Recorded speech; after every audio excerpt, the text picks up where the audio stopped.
오늘 수요집회 말씀 시간 시작하도록 하겠습니다. 오늘은 누가복음 19장에 나와 있는 열 문화의 비유에 대해서 나누도록 하겠습니다. 먼저 조금 전에 말씀드렸다시피 이 본당 문을 열고 들어오는데 마음이 찡했습니다. 다른 때 같으면 참 성도님들 모습이 보였고 또 인사를 하고 반가운 얼굴로 서로 맞이하고 그랬을 텐데 썰렁한 본당의 모습을 보면서 마음이 찡했습니다. 하루빨리 성도님들 뵙는 그날이 있기를 소망합니다. 현재 코로나 또 그 외 코로나로 인해서 경제적인 부분 또 여러 생활적인 부분에서 많이 답답한 상황 가운데 있습니다. 저뿐만 아니라 많은 분들이 전국에 아니 세계적으로 모든 분들이 이런 답답함에 놓여 있습니다. 그런 생활을 하고 있습니다. 그러나 저희 그리스도인에게는 또 하나의 답답함이 있습니다. 이것은 영적 답답함입니다. 제가 예레미야 선지자가 그 답답함을 호소한 것처럼 저와 여러 성도님들의 마음이 이와 같은 답답함이 아닐까 생각합니다. 내가 다시는 여호와를 선포하지 아니하며 그의 이름을 말하지 아니하리라 하면 나의 마음이 불붙는 것 같아서 골수에 사무치니 답답하여 견딜 수 없나이다. 예레미야 20장 9절에 이와 같이 예레미야의 답답함이 곧 저희의 답답함이라고 생각이 듭니다. 이 무섭고 두렵고 정말 어려운 이 환경을 그리고 이 상황을 제가 바꿀 수는 없습니다. 그렇다고 아무것도 하지 않고 있다면 그것은 악에게 용기를 주는 것이다 생각이 됩니다. 지금 내가 있는 이곳에서 내가 할 수 있는 일을 찾아서 하는 것이 가장 현명한 방법이 아닐까 생각합니다. 단지 조금밖에 할 수 없다는 그 이유로 아무것도 하지 않는 것이 가장 큰 실수라고 생각이 듭니다. 내가 그 일을 해결할 수는 없지만 좌절하지 말고 내가 할 수 있는 만큼 균열을 내면 좋겠습니다. 바위를 깨트릴 수는 없지만 나의 작은 노력이 그 바위의 어느 한 부분에 균열을 낼 수는 있다고 생각합니다. 18세기에 있는 에드먼드 버크라는 사람이 이런 얘기를 했습니다. 악이 역사 가운데서 승리할 수 있는 이유는 선한 사람들의 침묵이다. 이 모든 주변에서 일어나는 상황 가운데 사탄의 역사가 있습니다. 그 가운데 우리 선한 사람들의 이런 침묵이 그 악에게 더 용기를 줄 수 있는 일이라고 생각합니다. 우리가 할 수 있는 일을 찾아서 한마디의 말이라도 전도도 하고 주님 안에서 교제도 하는 이런 성도님들 그런 생활이 되시기를 바랍니다. 오늘 누가복음 19장에는 열 문화에 대한 비유가 나와 있습니다. 이 대상은 누구며 예수님께서 왜 이 열 문화에 대한 비유를 하셨을까? 대상은 예수님께서 여리고성에 오셔서 삭개오를 만나고 그 집에서 유숙할 때 삭개오와 제자들과 그리고 수군거리는 뭇 사람들이 주변에 많이 있었습니다. 그들이 이 말씀을 듣는 대상들이었습니다. 그럼 이 비유를 말씀하신 의미는 무엇일까? 예수님께서 인자가 온 것은 잃어버린 자를 찾아 구원하러 왔다. 지금 그 영광의 하나님께서 지금 사람의 아들로 이 땅에 온 것은 어떤 심판을 하러 오신 것이 아니라 잃어버린 자를 구원하러, 구원자로 오셨다고 말씀하십니다. 이런 예수님을 따라다니는 이런 많은 사람들은 그 예수님께서 이제 다윗이 가졌던 그 나라의 부흥, 그 나라를 재건하는 이런 일이 일어나지 않을까, 당장에 일어날 것처럼 그들이 그런 생각을 하고 있는 그때 그들에게 이 비유를 말씀해 주셨습니다. 그들이 생각하는 하나님의 나라는 다윗 왕 때 가졌던 그 창대한 그런 훌륭한 나라, 큰 나라, 대국, 로마 정부를 물리치고 자신들의 나라를 다시 회복해 줄 것처럼 여기는 그런 나라가 아니라 지금 이 비유를 통해서 어떤 모습과 상황과 일들이 일어날지 말씀을 해주고 계십니다. 예수님께서 지금은 왕으로서 구원자로 오셨지만 이제 재림 때에는 철퇴를 가지시고 심판자로서 이 땅에 오실 것입니다. 그리고 분명 악과 선을 나누시는 일이 일어날 것입니다. 그리고 또한 하나님의 사람들에게 그리스도의 심판대, 즉 그리스도의 상급대에서 선악간에 행한 일들에 대해서 그들에게 상급을 주실 것입니다. 그 말씀을 이 비유를 통해서 말씀하고 계십니다. 내용은 이렇습니다. 한 귀인이 왕위를 받기 위해서 먼 나라로 여정을 다녀올 때 자신의 종 10명을 불러서 은 10문화를 나누어 주는 일이 있습니다. 각자에게 한 문화씩 나누어 주었습니다. 그리고 먼 나라로 왕위를 가지러 떠나게 됩니다. 그런데 그 중에 그 귀인들의 백성들은 자신들의 왕이, 그 사람이 왕이 되기를 싫어했습니다. 그런 모습이 성경에 나타나 있습니다. 여하튼 그분은 왕위를 가지고 다시 돌아와서 자신들의 종을 부릅니다. 그래서 자신이 그들에게 준 한 문화씩에 대한 평가와 계산을 하게 됩니다. 먼저 한 종을 불렀을 때 한 종이 자신이 받은 한 문화에 대해서 이렇게 주인에게 얘기를 합니다. 당신이 준 한 문화로 나는 10문화를 남겼습니다. 그럴 때 그 주인의 평가는 잘하였도다. 잘하였도다. 칭찬과 함께 10문화를 남겼기 때문에 내가 너에게 10고울을 주리라 하시면서 상급을 맞게끔 주셨습니다. 또 한 명을 부르셨습니다. 그 종은 한 문화를 가지고 5문화를 주인의 이윤을 남겼습니다. 그럴 때 그 주인은 동일하게 그에게 5고울을 상급으로 주었습니다. 그럼 문제는 이 세 번째 부름을 받은 종입니다. 그 종은 그 받은 한 문화를 수건에 고이 싸서 그대로 주인에게 가져와서 말씀합니다. 당신은 엄한 사람이라서 내가 무서워서 이렇게 당신의 은하 한 문화를 수건에 싸두었습니다. 왜냐하면 당신은 두지 않은 것을 취하고 심지 않는 것을 거두는 분입니다. 라고 고백을 했습니다. 주인의 평가는 혹독했습니다. 내가 나를 그렇게 알고 있었다 그러면 그럼 그 한 문화를 은행에 넣어서 이자라도 만들어서 나에게 가져왔어야 되는 게 마땅하지 않냐. 악한 종아. 그에게 그와 같은 평가를 내리시면서 그에게 맡겼던 한 문화를 빼앗아 10문화를 남긴 종에게 그 종에게 주었습니다. 그 후는 어떤 얘기는 없지요. 전 여기서 3가지 교훈을 받았습니다. 개인적으로 먼저 저에게 받은 교훈을 우리 성도님들도 함께 같은 교훈으로 받으시면 어떨까 생각합니다. 먼저 첫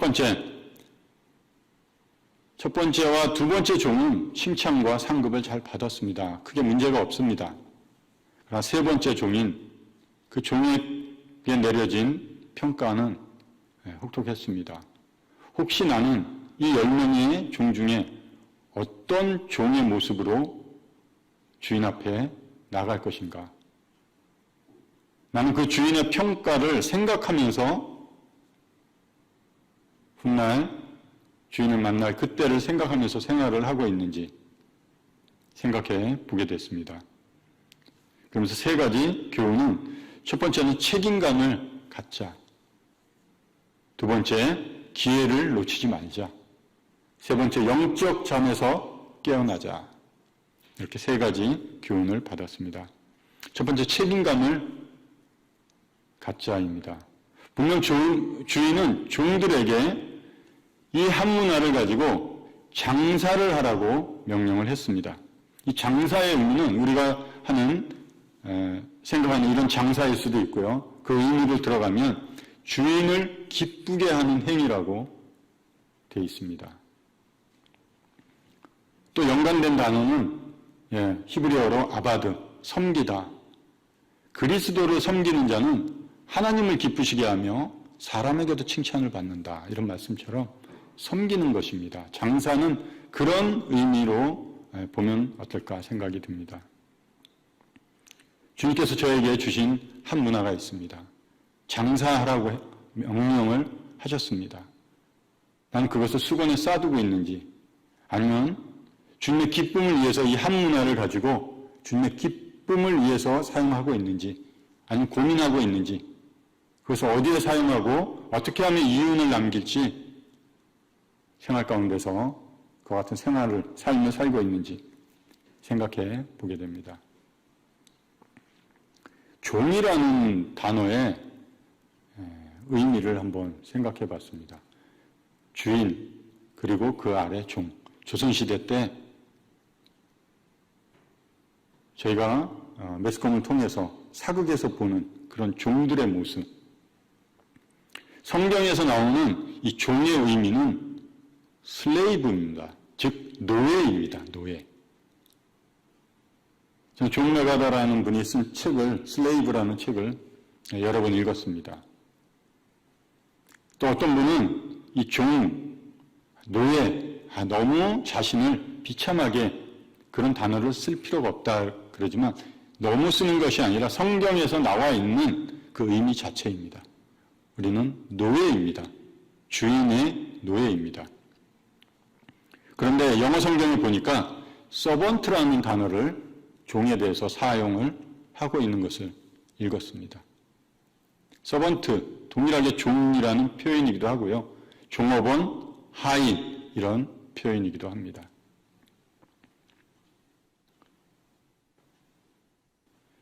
종은 철저한 주종의 관계에서 사용되어지는 슬레이브라는 단어를 주종의 관계에서 사용을 하고 있습니다. 그러나 서번트라는 단어는 고용의 관계에서 사용이 되어지는 단어입니다. 주종과 고용, 어떤 차이점이 있을까요? 제가 한번 몇 가지만 정리를 했습니다. 노예는 주인의 재산의 일부입니다. 또 노예의 생사의 결정 또한 주인에게 있습니다. 개인의 권리가 없습니다. 그리고 무보수입니다. 종은 주인에게 평생 동안 그 종으로 살아야 되는 관계에 있습니다. 특별히 노예는 주인의 절대적 순종을 요구하고 있습니다. 이것이 노예, 종의 의미입니다. 그런데 고용의 관계에서 쓰여지는 종의 의미는 직원입니다. 제가 직원으로서 제가 회사를 그리고 고용주를 선택을 할 수가 있습니다. 내가 이 회사 마음에 안 들면 사표 내고 그만두면 됩니다. 내가 이 사장이, 이 주인이 마음에 안 들면 사표를 내고 그만두면 됩니다. 다른 곳을 찾아가면 됩니다. 그런 선택의 자유가 있습니다. 이 종에게는. 그리고 월급, 일한 만큼 보상이 주어져야 합니다. 또 정해진 시간에 출근을 하고 맡겨진 일을 하고 그 시간이 끝나면 개인의 자유의 시간입니다. 권리를 주장할 수 있습니다. 이것이 서번트라는 종의 의미입니다. 저는 정말 예수 그리스도의 종, 그런 관계에서 철저한 순종, 나의 권리, 이런 것들을 포기하고 살아가는지, 아니면 나의 필요에 따라 순종할 수도 있고 안 할 수도 있고, 먼저 내가 원하는 것을, 그리고 내가 원하는 계획을 우선시하고 주인의 말이 내게 합리하다고 생각되면 거절할 수도 있고, 그리고 어느 순간 내가 만일 퇴근했다고 생각이 들면 더 이상 그 주인과의 관계의 어떤 명령에 대해서는 거부해도 된다고 생각하는지 한번 곰곰이 생각해 보게 됐습니다. 또 두 번째 한문화를 기회라고 생각을 했습니다. 에베소 5장 16절에 세월을 아끼라 이런 단어가 있습니다. 즉 번역하면 기회를 살아야합니다.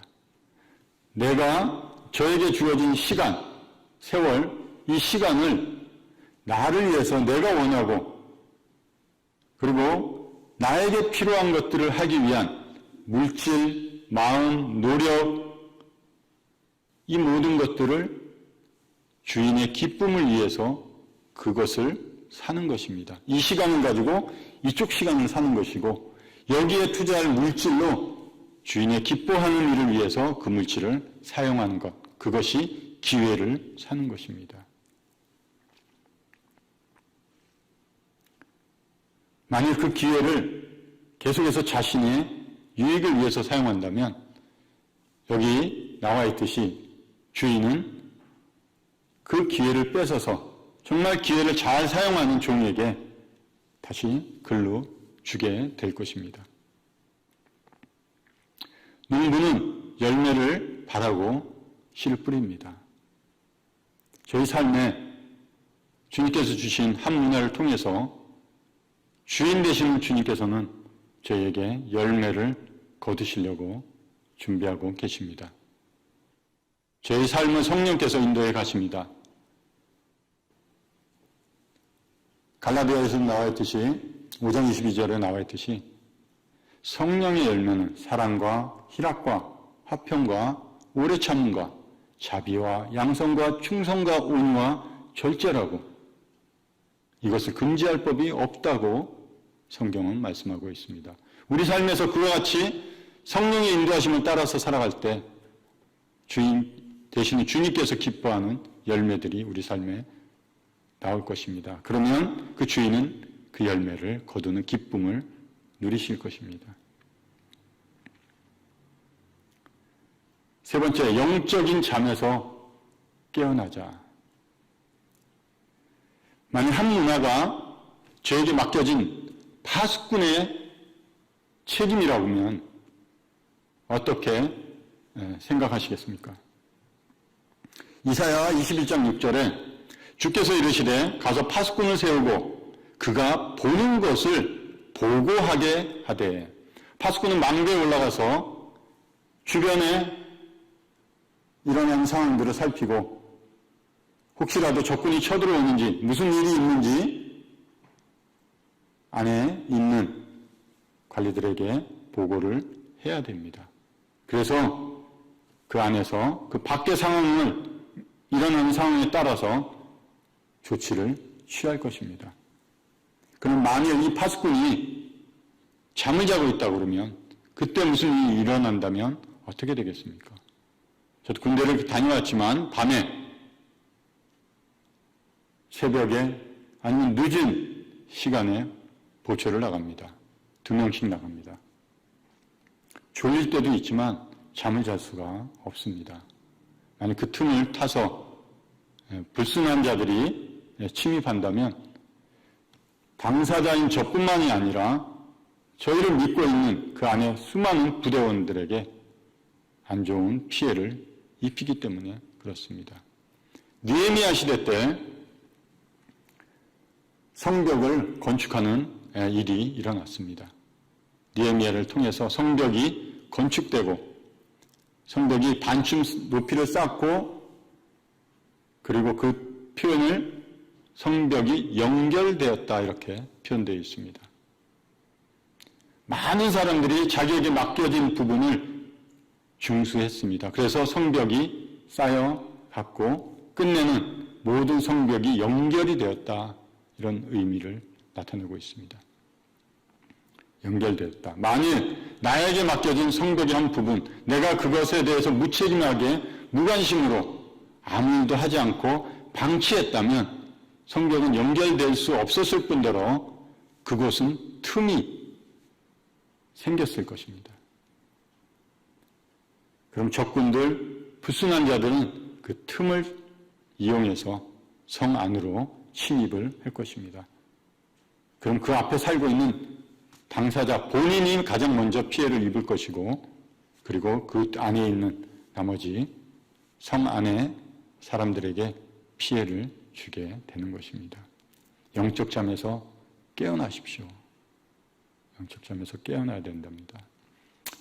전도서 12장 11절에 지혜자들의 말씀은 찌르는 채찍과 같다. 얼마나 고통스러울까. 그러나 그 찌르는 채찍이 나의 영적인 잠을 깨워줄 것이라고 생각합니다. 고통이 있을 것이라고. 잠언이라는 성경의 책이 있습니다. 잠언. 말씀 원자인데 잠은 경계할 잠도 되지만 바늘 잠도 됩니다. 바늘처럼 뾰족한 침으로 찌르는 말씀입니다. 통증이 올 것입니다. 그러나 그때 잠들어 있는 자들은 깨어날 것입니다. 비록 통증은 있었지만 오히려 그것이 유익이 될 것입니다. 저는 얼마 전 아내와 함께 강원도 어느 산에 산책을 했습니다. 임도를 차를 세우고 그냥 처음 가본 임도를 한 30분 걸어 들어갔습니다. 사람도 없고 한적해서 좋았습니다. 그런데 걸을 때 어느 정도 시간이 지나면서 소나무 향이 굉장히 진하게 퍼져나왔습니다. 그곳에 소나무가 많아서 그런 향기가 난 것 같지는 않았습니다. 그래서 계속 들어가 봤을 때 그곳에 나라에서 나오신 분들이 벌목을 하고 있었습니다. 소나무를. 소나무가 잘려서 수십 그루의 소나무들이 군데군데 가지도 다 친 상태에서 밑에도 잘리고 위에도 잘리고 여러 조각이 난 상태에서 쌓여 있었습니다. 그렇기 때문에 그 안에서 향기가 뿜어져 나왔습니다. 더 진한 소나무의 향기가 뿜어져 나왔습니다. 고통이 있었을 것입니다. 나무에게도. 그러나 그가 갖고 있던 그 소나무의 향기가 오히려 더 진하게 풍겨져 나오는 계기가 되었습니다. 새로운 날이 우리에게 있어야 됩니다. 잠에서 깨어서 새로운 날이 우리에게 있어야 됩니다. 새로울 신자를 한번 봤습니다. 한문으로. 설립자에다가 밑에 나무 목자 그리고 그 옆에 도끼 근자가 붙어있는 게 새로울 신자입니다. 즉 새롭게 된다는 것은 살아있는 나무에 도끼가 찍힐 때 새롭게 된다는 거예요. 고통이 있겠지만 그 진한 향기가 나오면서 자신의 본래의 삶을 회복하고 살아가게 될 것입니다. 하나님 말씀이 잠자고 있는 우리를 깨워주시기를 바랍니다. 그럴 때 우리는 회개하면, 잘못됐으면 주님께서 참 저희에게 너무나 큰 은혜들을 많이 주셨습니다. 특별히 죄 문제에 대해서 회개할 기회를 주십니다. 회개는 인간에게 나타난 가장 큰 하나님의 권능입니다. 그런 회개의 마음이 있을 때 주님 앞에 나가서 다시금 회개하고 기회를 요청하면 그 자비하신 주님께서는 다시 기회를 주실 것입니다. 낙심하지 마십시오. 통증이 이르고 고통이 주인께로부터 왔다고 낙심하고 물러서지 마십시오. 오히려 그런 마음으로 주인에게 나가서 도움을 요청하시면 그 자비하신 주님께서는 우리에게 또 다른 새로운 기회의 삶을 주실 것이라 생각이 듭니다. 이 세 번째 종은 이 주인을 또 제대로 알고 있지 못했습니다. 두렵고 무서운 분으로만, 율법적인 분으로만 알고 있었던 것 같아요. 그럼 내가 뭐 죄를 짓고 부족한 모습이 나타나면 그 주인에게 그저 혼나고 정죄받을까 봐 두려워하는 이런 종의 모습. 우리도 주인을, 그 예수님을 잘못 알고 있을 수도 있습니다. 고린도후서 5장 15절에 그가 모든 사람을 대신하여 죽으심은 살아있는 자들로 하여금 다시는 그들 자신을 위하여 살지 않고 오직 그들을 대신하여 죽었다가 다시 살아나신 이를 위하여 살게 하려 합니다. 이것이 율법처럼 들리신다면 그것은 주인을 잘 모르고 있는 것입니다.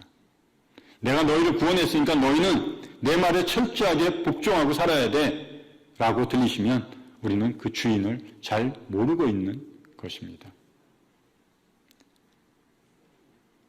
베드로에게 했던 질문이 있습니다.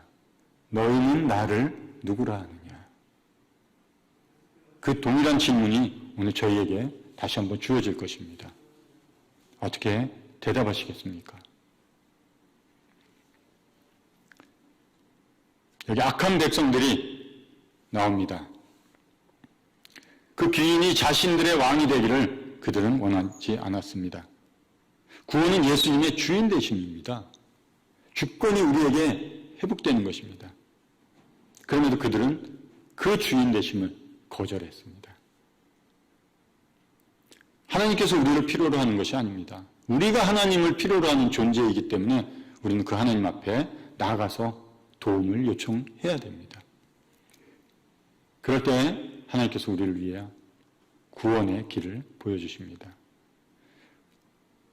존 메가더라는 분이 이런 얘기를 했습니다. 구속이라는 위대한 기적은 우리가 그리스도를 받아들이는 것이 아니라 그리스도께서 우리를 받아주시는 것이다. 맞습니다. 착각할 때가 있어요, 우리가.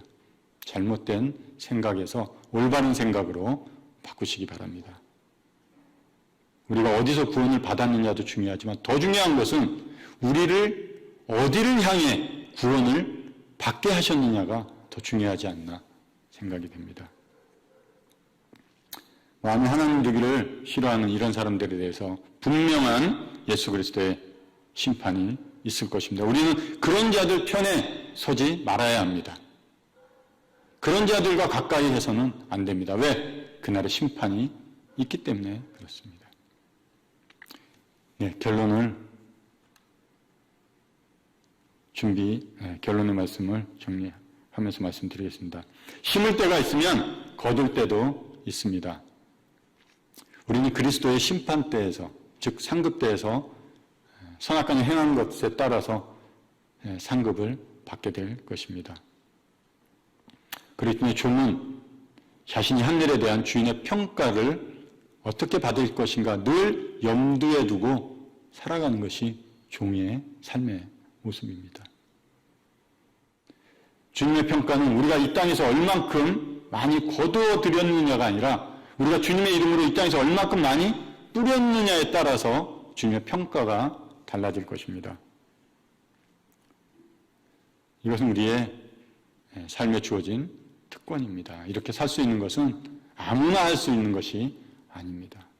우리에게 주신 특별한 은혜이며 특권입니다. 우리는 왕같은 제사장으로 부르셨습니다. 성경을 읽으면서 제사장의 3가지 책임도 한번 생각해 봤습니다. 제사장은 하나님 말씀을 듣고 그 말씀을 마음 깊이 명심하고 그 말씀을 삶으로 살아내면서 하나님을 영화롭게 해드리는 것이 제사장의 책임인 것입니다. 우리는 그런 책임을 갖고 좀 더 지금 지쳐있고 힘들지만 좀 더 열정을 가지고 주의 일에 힘쓰면 좋겠습니다. 물은 99도에서 끓지 않습니다. 100도에서 끓습니다. 1도만 더 올리는 열정으로 주의 일에 힘쓰는 종들이 되었으면 합니다. 주변 환경 보지 마시고 오직 우리를 구원하신 예수 그리스도를 바라보면서 오늘 하루하루의 삶을 주를 위한 삶을 살면 좋겠습니다. 기도하고 마치도록 하겠습니다.